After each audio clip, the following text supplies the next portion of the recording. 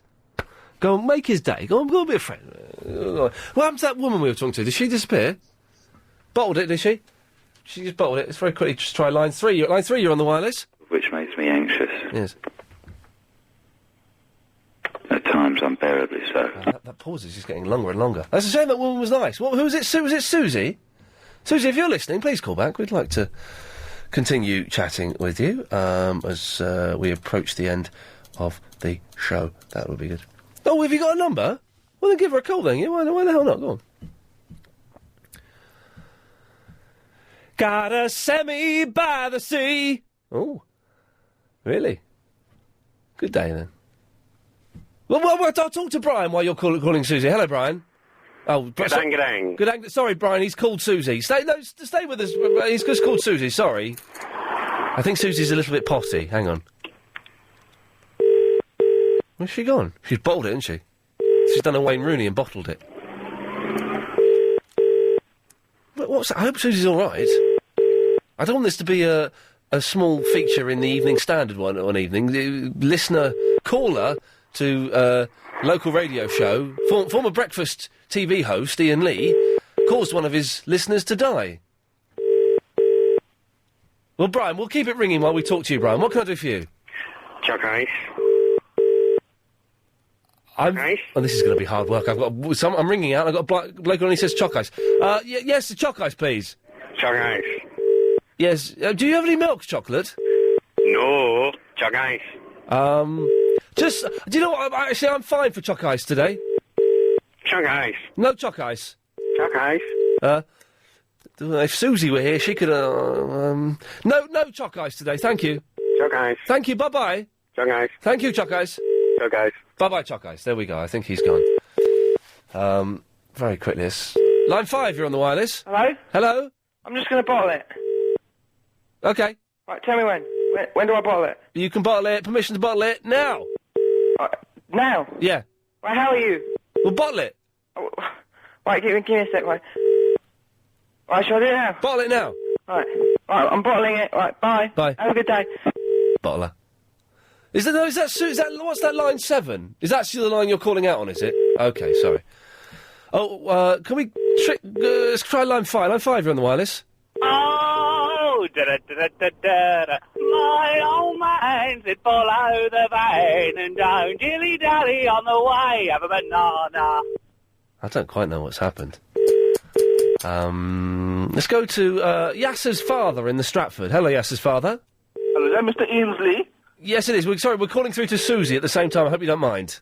No problem. I rang yesterday, he said call you back. Now, please, I have problem with Yasser. I told you last night. His picture of you on the wall, I want you to ban him, please. I'm not going to ban Yasser. He's my film correspondent.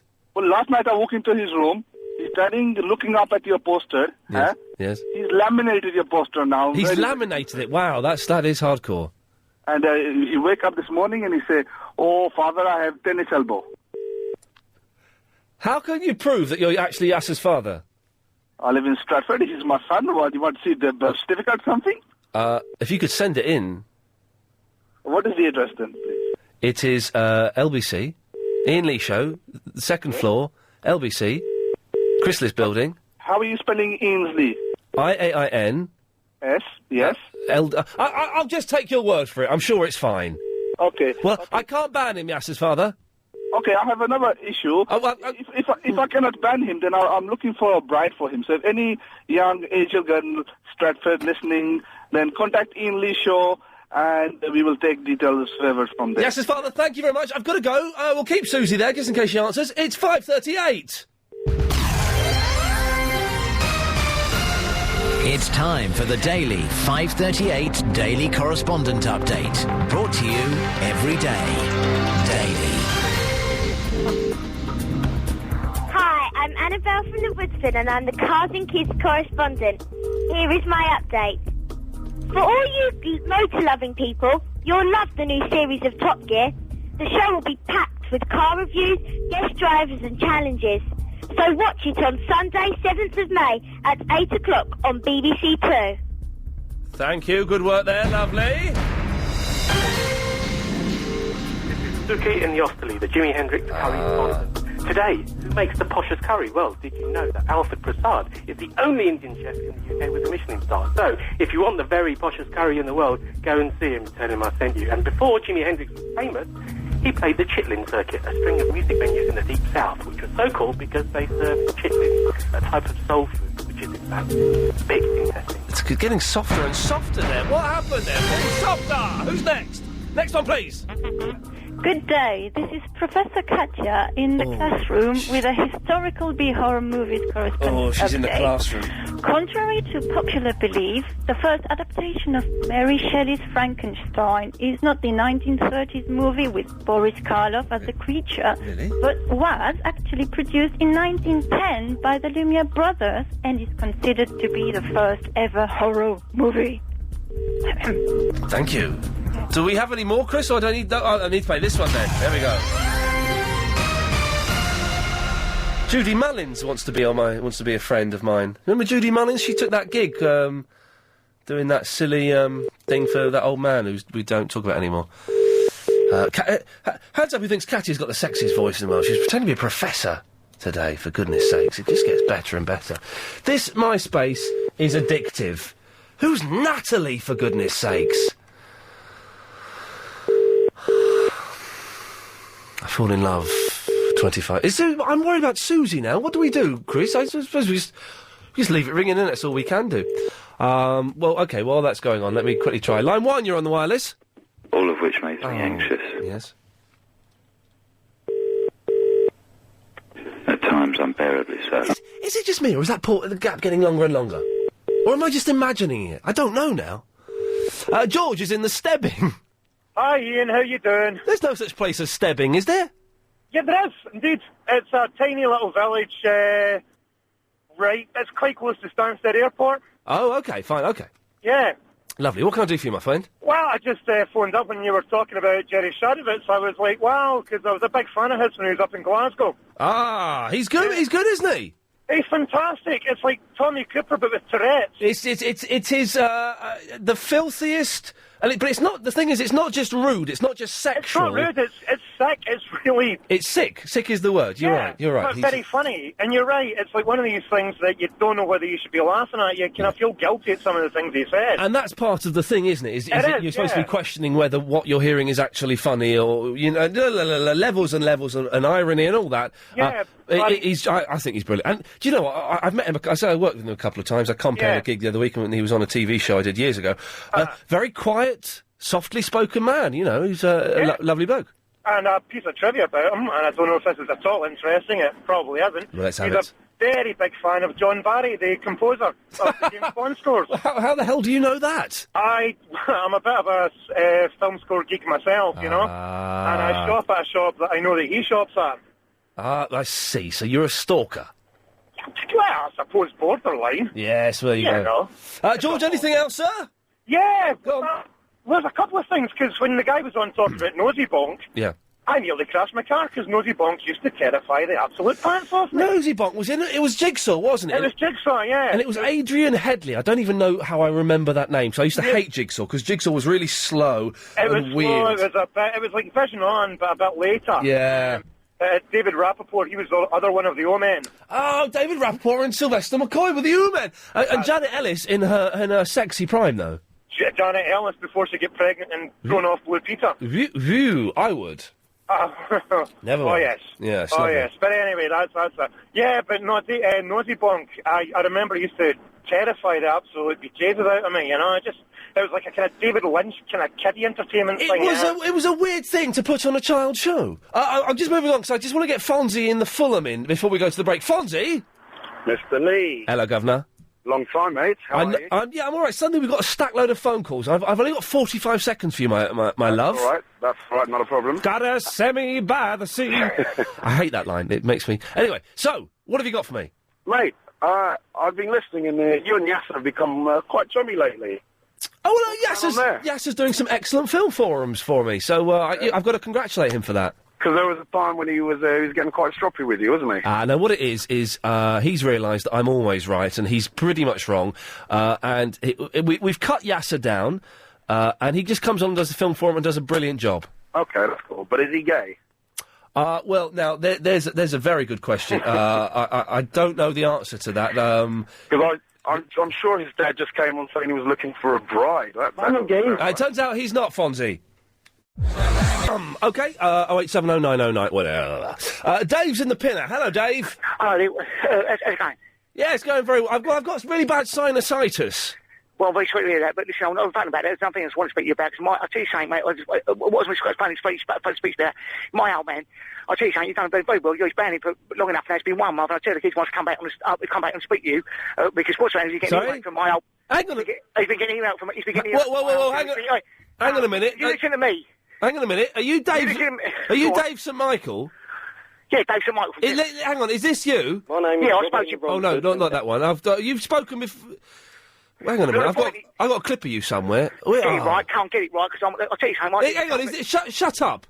Is this you? Yes, my name's Dave St Michael, I'm Dave St Michael's son, and I'll tell you something, I've never been so disgusted what I've heard you talking to my old man tonight, today. You say something now. Well, no, what it is basically, cause I am the same bloke you phoned up. Same bloke, isn't it? Be fair. What are you, your family? No, I told you that last time, because the last time I phoned up, my old man had been banned from you.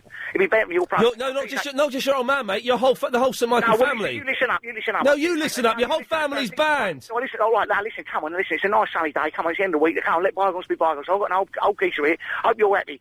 You know, he's 81 years old, you've made him, you know, okay, all right, you're a big man, you're a big man, all right, you know, you made an oxygenaire in, I feel silly, right, you know? I didn't make him feel silly, mate. He was rude and offensive to me. Right, now you listen up to me. Right, I don't want to talk about it. That's old ground. That's old news. Right, let's finish. That's the reason that that's the reason he's banned, and then you're banned for being a loudmouth idiot. Well, I'm not a loudmouth idiot. Well, you are a loudmouth idiot. I'll tell you something else as well. I've heard you on. You said I was a drug addict. You said I was a drug addict. You said I'll take drugs. I've heard you on. You said you thought I was on drugs. Well, I'll tell you something. You're on drugs, mate. Doing LBCB, LSD. That's what you sound like you're on. Bloody smoking pot grass cigarettes. That's what you're doing in that studio. I'll be smoking what? Pot grass cigarettes. Pot grass cigarettes? Yeah. Are you accusing me of taking drugs while I'm at work? Because I'm not being funny, Dave. I could do you for that. Well, you're accusing me of using drugs at work. Yeah, well, like, I'll tell you something, mate. You speak to the solicitor, because I'll tell you something. You libelled me on there. You said I was a drug addict. I didn't say you were a drug addict. You said I take drugs. You said I take drugs. I heard you. Do you take drugs? No. Never? Do you take drugs? No. Do you want to speak to the old geezer or not? Well, Barry's there with you. Well, I don't know who to speak to you now. Well, I'm not being funny, mate. This puts me in a very, very awkward position. He is banned for however few years he's got left to live. No disrespect, but he's an old man. You phoned up. I don't know how you've got through here, because Chris should have recognised your stupid Muppet voice straight away. And you should have I don't know how you've got through. I don't really want to speak to him. Well, what are you doing? Oh, thank you very much. All right, good day. No, I don't want to speak to you. I don't want to speak to you. All right, shut up. What? That makes me look really bad now. Do you know what I mean? That makes me look bad. Oh. Can we call him back? Call him back.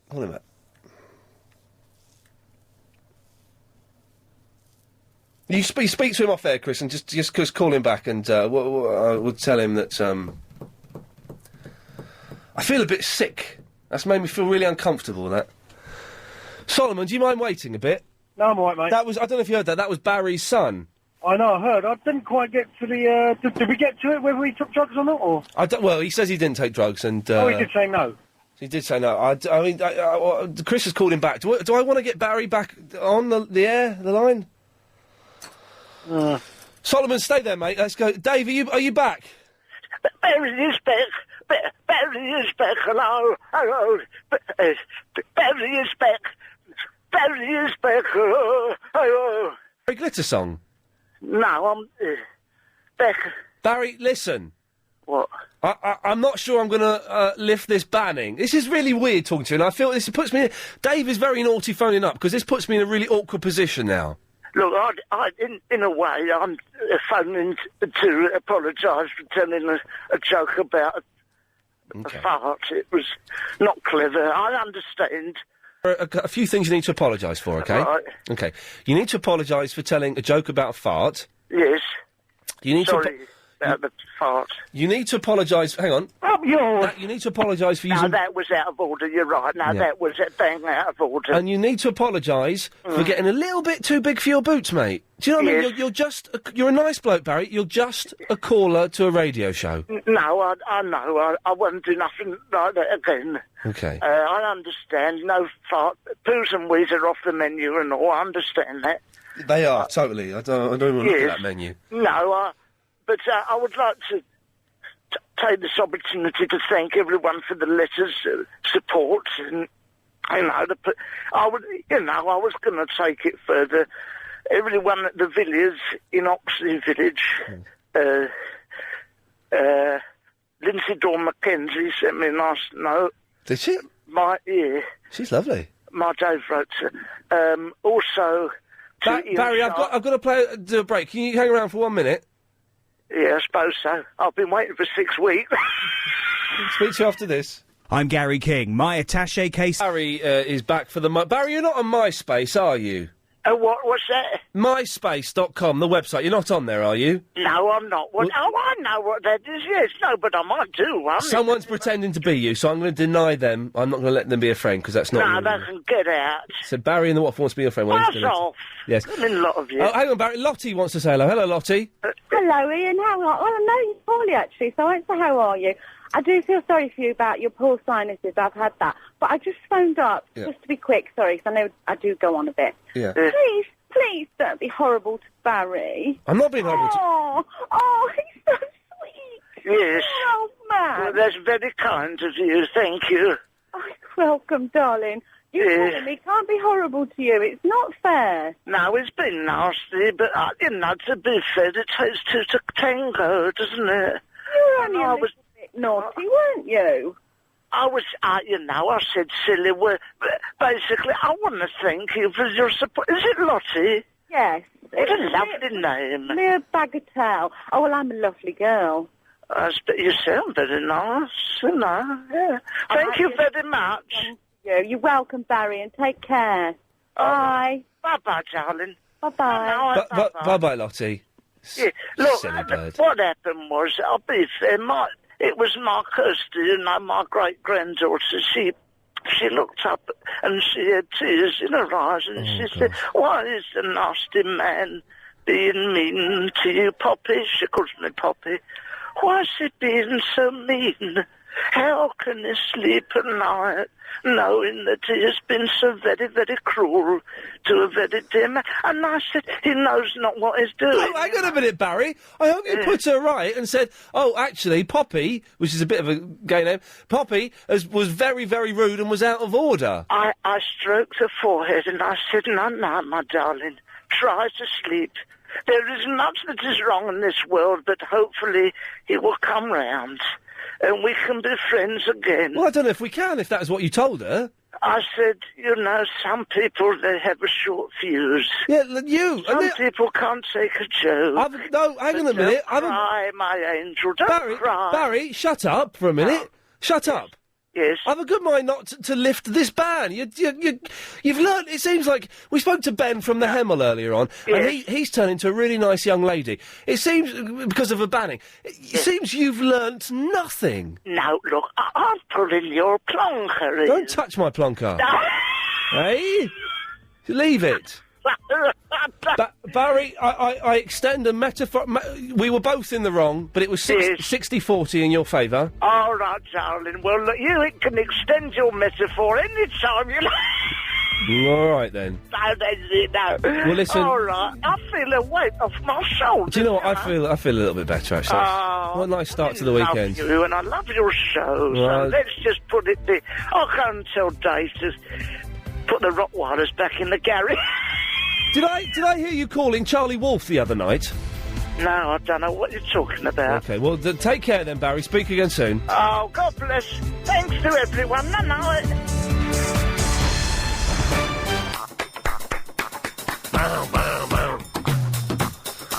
We should have a quick reminder of the rules, because we haven't done the rules for a while, so...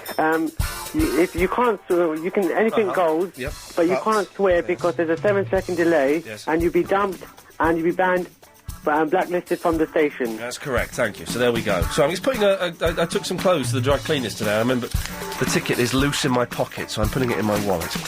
OK, let's go straight in, shall we?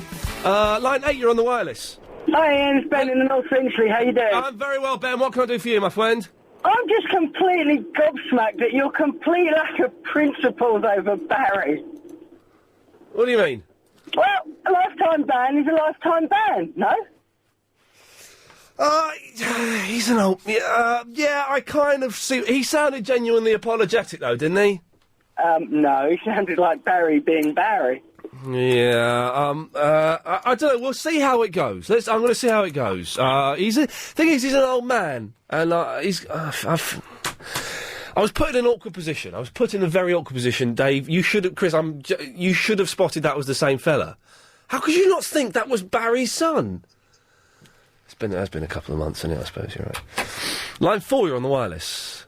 Hello, Ian. Hello. Hey, mate. It's Flo from the Woodford. Hello, Flo. How you doing, mate? Yeah. Flo? Yes. Okay. Yes. It's short for something else, but it's a secret. Well, what's it short for? No, it's a secret. Florence. No. Florentine. Close. Florencia. No. Florentina. Too long. Florin. Without the N, change it to an S. Floors.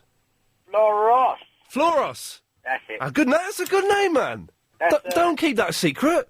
Well, people get it wrong. Pass it on. No, but they get it wrong. You say, what was that? What was that? And Floros. I forget. So I'd rather stick with the flow sometimes. Well, those people are idiots. Yes, that's right. But I can't say that once I meet them, can I? Okay. Anyway, yes, what can I do for you, Flo? Right. Just, I'm beginning, Yasser's starting to get on my nerves, mate. Yeah, and he just... He was funny a long time ago. Yeah. I love his little movie thing that he did, and it was funny trying to explain the film. But he's getting a little... He's rubbing me up the wrong way a little bit. But apparently he's not gay. I know he's not gay. Well, maybe, we don't know. Oh. What as after hours, we don't know. But he is... I'm not gay. Well, yeah. Every time he comes on, he just starts to rub... Oh, it's him again. And he's trying to be superstarish. He's got a kind of celebrity attitude now. He's been phoning... The thing is, he's been phoning Clive Bull up a lot this week. Yeah, I heard that. When I drove him back late, I do pick onto... Last night, I heard at the beginning of Clive's show, and Yasser was the first caller, and Clive was accidentally mispronouncing his name, calling him Yassar. Right. I heard that. There was 10 minutes of Yasser going, no, it's Yasser. Like, well, you know... And then at the end you went, I'm not bothered, though. Annoying. Yeah, well, the thing is...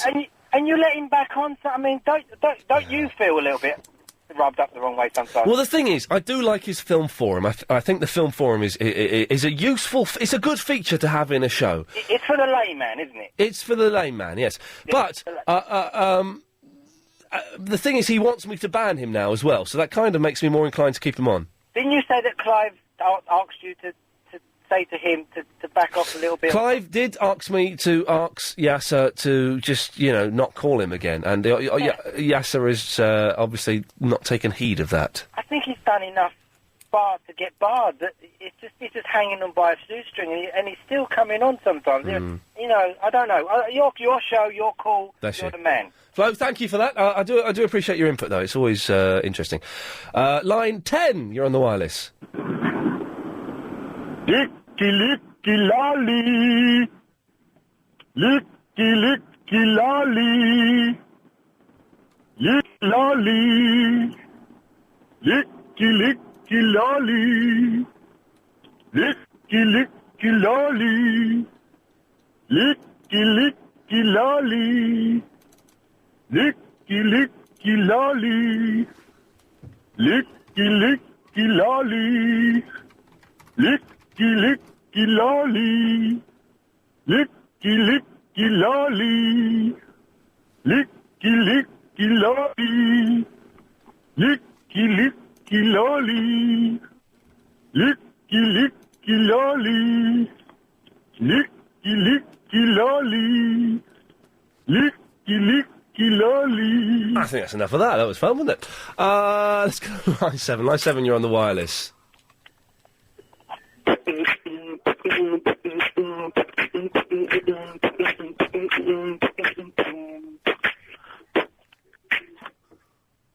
Oh, I can do that as well.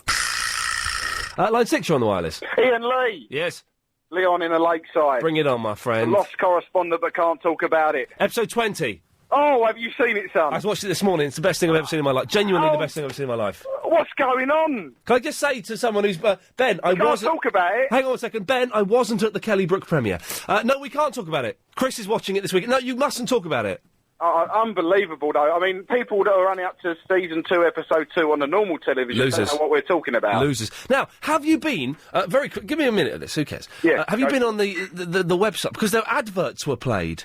I was going to ask you, I was going to email you if you could email me the link. Well, go to the hansofoundation.org. Right. HANSO foundation.org. And there's stuff there. But there was a telephone number was given out. Now, I phoned up this number, and it's kind of like it's a switchboard for a company. Right. A lot of it's in French, but there are apparently... Well, yeah. But it's not. It's to do with Lost. And there are loads of clues on there. Right. Including there's a clue that Son's dad might be involved somehow. No, really? There's a vague allusion to it. Listen, but I'm not allowed to talk about it. No. That's the thing, because people don't know what we're talking about. Exactly, sir. You got it. Line 9, you're on the wireless. Hello? Hello there. Hello, Ian, it's Craig. Hello, Craig. I just want to find out about the Barry situation. Yes. I too felt sick to my stomach when he first phoned like you did. Yeah. But I thought you handled it absolutely super. I was put in a really tough position there, wasn't I? Horrible. When you said Not you fair. felt sick, I felt the sick. Yeah. And I'm glad you phoned him back, but he hasn't killed anyone. Did I do the right thing, or did I wimp out? 100% the right thing, because everyone was thinking, oh, you can't leave it like that. I'd have had to be sick all weekend and gone to work unhappy Monday. Do you know what I mean? I don't care much for his son. His son sounds like an idiot. His son needs to be banned. Yeah, well, Definitely. but you know, he put me... That was bad to say, I've got my old man here. That's not fair. Yeah, That's not You fair. just imagine him on his knees crying, tears down his eyes, and then you put the phone down and he was just like whimpering. Oh. So you think I've done the right thing? Definitely, but his son has to be banned, because he talks I talk fast, but bloody hell. I couldn't understand what he was saying. Every other word. And then he accused me of smoking pot grass cigarettes. Oh, unbelievable. Loser. What's your name, my friend? Craig. Craig, listen, thank you very much. Take care. Have a lovely weekend. We've got the MP3 of the week from Chunky Cold Medina. I'll play it after this. Success is investing... Wow. You're a naughty boy. OK, MP3 of the week. We've been asked you to send them in. I'm running out of good ones again, so if you want to knock off a good one, then please do. And then send it to me.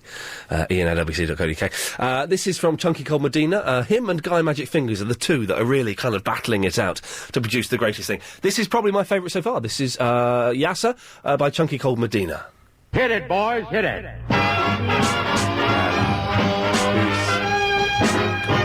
Yes, sir, that's my baby. I'm not gay. No, sir, don't mean maybe. No, the thing is... Yes, sir, that's my baby now. Yeah, something amusing. A few dirty words. Absolutely. I've never heard so much. Well, they can go off themselves. Yeah. My name is... Yes, sir. From the Stratford. My name is... Yes, sir. Yeah. My name is... Yes, sir. Are you still there? My name is... Hello, Yasser. No, OK, you're going for that one. My name is... My name is... Who? Me? My name is... My name is... Hello? My name is... Who's that? My name is... Wait, what is your name? Are you sure you're not Yasser? Yeah, from the Stratford. Get rid of Yasser. Yasser, what's his purpose? And also, can you stick me on the get Yasser off? Get rid of Yasser. Put me on the get rid of Yasser. I'm not gay. I think that you should have Yasser from the Stratford on every day. My brain's dead weight. I'm trying to get my head straight. Busy line, busy line. No, it's not busy line. Am I coming or going? I can barely decide.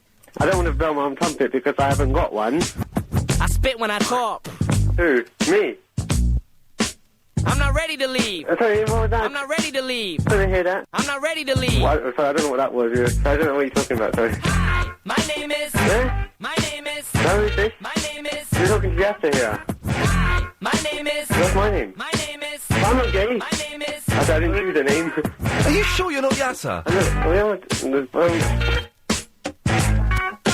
Stop the tape. This kid needs to be locked away. Genius, isn't it? Don't forget, Sunday night, 10 o'clock. 3 hours of Triple M. We're going to do it for a few months and see if it works. If it peters out, we'll stop doing it. So that'll be fine. Nick Abbott's not in tomorrow. It's Alex Taylor, I think, is in. Is it tomorrow? Alex Thomas. Sorry, I think it was just in on MySpace. Alex Thomas.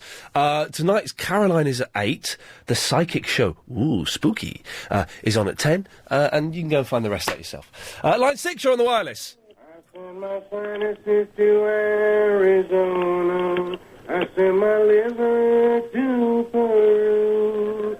I send my lungs and my kidneys for the summer to Sydney. But I'm sending my heart to you. There you go. Thank you very much. We can almost make that out. Line 9, you're on the wireless. Is that right? Hello? There we go.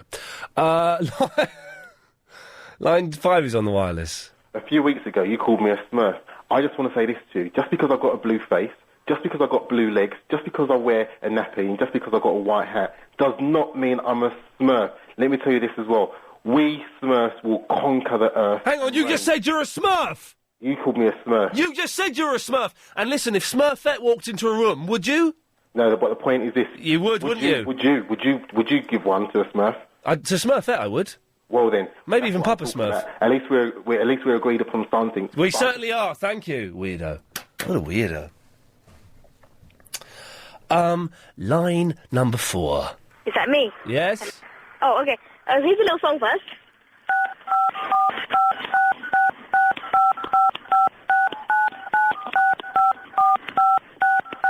Okay. And also, when are you going to get the new correspondence? Is it July the 27th or something? Whichever day is a Friday. Okay. Thanks, bye. Bye. Bye-bye. Let's go to line number 2. You're on the wireless. Until tomorrow, I want to settle down.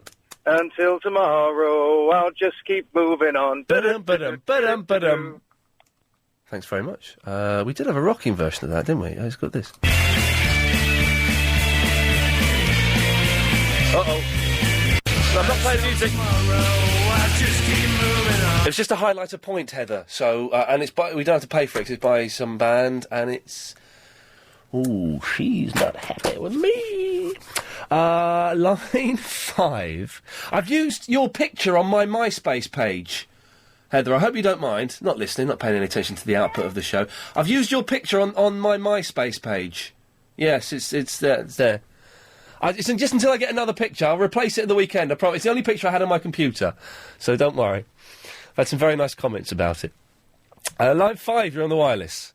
No longer LBC Presenter of the Year. Oh, you... No longer LBC... Yeah, shut your face. That's something that is open, is being discussed with the LBC crew at the moment. The votes are being recounted. I think when the final count is represented, I will still be Presenter of the Year. So let's just not jump to any conclusions.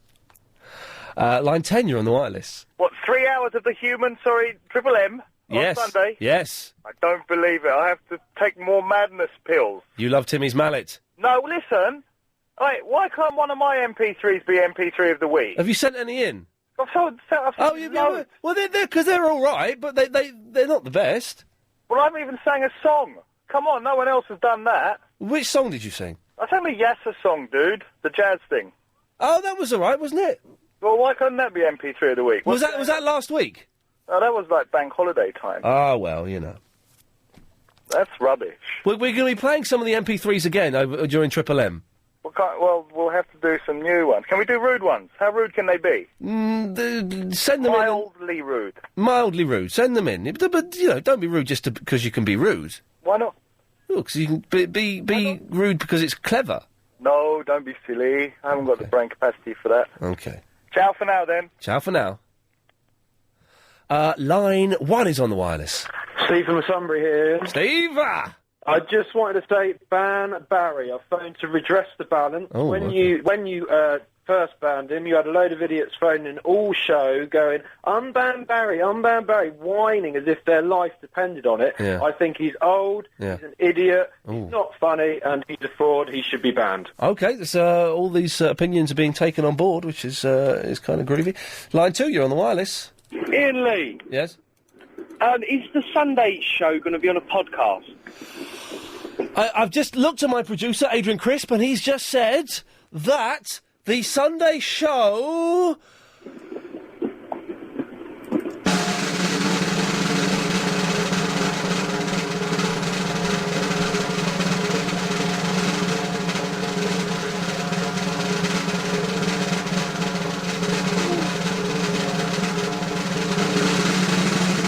will be available on a premium podcast.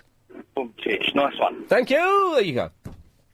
So you sign up to the premium stuff on the LBC page. It's all there. Line 7, you're on the wireless. Who's in the mess? Because, I'll tell you what, a cup of tea would be nice. Oh, a cup of tea would be nice. Thank you. Line 2, you're on the wireless. Hey little hen, when,